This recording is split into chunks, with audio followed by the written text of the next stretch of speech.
I've never seen the federal government intervene in a crisis, economic crisis like we're having now. Michael Walden has been an economist for 43 years. The NC State professor says the government's stepping in due to COVID. And I think the rationale for that is this recession that COVID created was unlike any recession we've had before.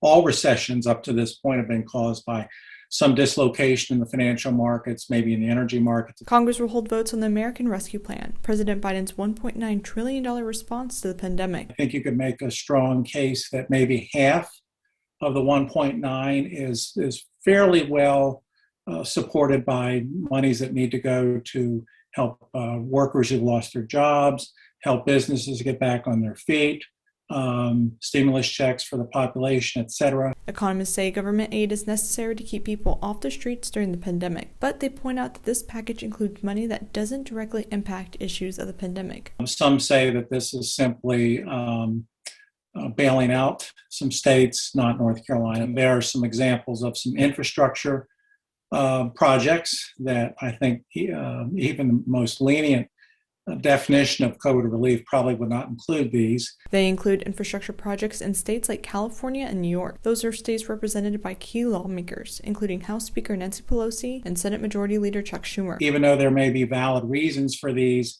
we should debate these apart from a COVID relief bill. The House version of the relief plan includes a proposal to raise the federal minimum wage to $15 an hour, a policy with benefits and drawbacks. And you kept your job and you kept your hours, you obviously are going to be better off. Raising the minimum wage could help people pay their bills, but many small businesses have little room for big changes in wages. Increasing the minimum wage would cause some to shut down or cut employees, or go in a different direction. The question is, will employers, maybe not initially, but say, I can do this job with technology or machinery.